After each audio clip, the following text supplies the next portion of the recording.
They thought I didn't hear. But every word cut deeper than a knife. That old lady is good for nothing but paying our bills. My daughter-in-law's voice was sharp, mocking. My son laughed. I stayed quiet, my hands trembling beneath the dining table. My silence wasn't weakness, it was calculation. The next day, his voice shook through the phone. "Mom, why are all the cards blocked? We couldn't pay for lunch. People are laughing." Panic, shame, helplessness. Finally, the taste of it was theirs. Backstory set up. There was a time I worshipped that boy, my only son. When his father died young, I worked 2 jobs, day and night, just to keep him in school. I never bought myself new clothes. Every rupee went to his future. When he married, I welcomed her like a daughter.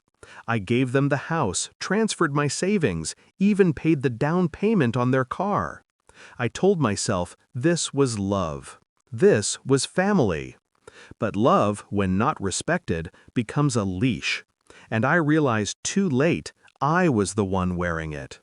Discovery of betrayal. It started small.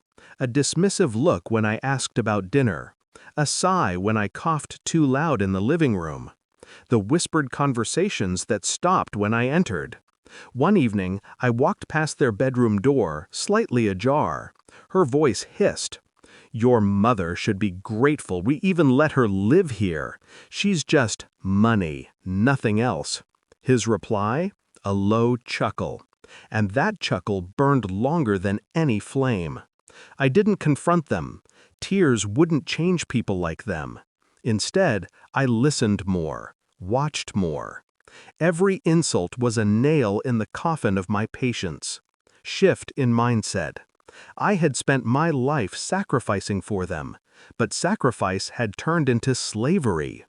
They believed my silence was ignorance. It wasn't. It was strategy. I thought of every asset in my name, every account, every card. I remembered how my son had insisted, "Put everything on joint accounts, Mom. It's easier for bills." Easier, yes, but not for me, for them. That night, while they slept, I made tea for myself and opened my ledger. I wrote down everything, the accounts, the land, the savings bonds. Step 1 was reclaiming what was mine, and I felt no guilt, only clarity. Execution of the plan. The bank manager was an old friend. He knew my story. He didn't ask questions when I separated the accounts, revoked their access, blocked the cards.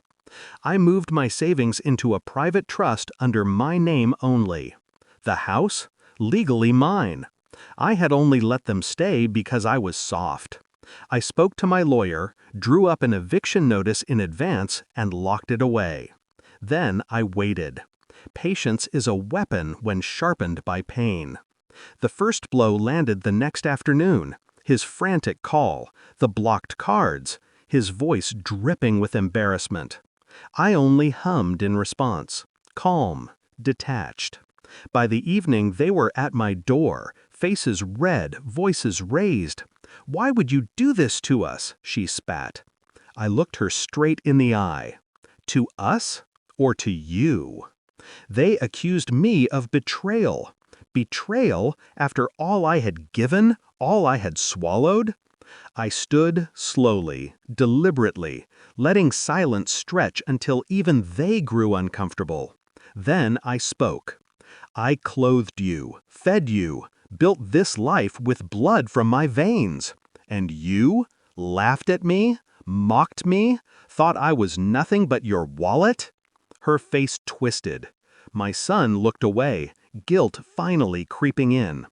I stepped closer. My voice dropped, low and cutting. "You forgot who owns the roof over your heads. You forgot whose name is on every paper, every brick, every coin. You forgot who I am." I opened the drawer and placed the eviction notice on the table between us. Their faces drained of color. "You have 1 week.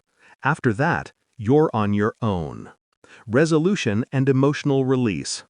That night, I sat alone in the living room, sipping tea. For the first time in years, the house was quiet. No whispers, no laughter at my expense. I didn't feel cruel. I felt clean.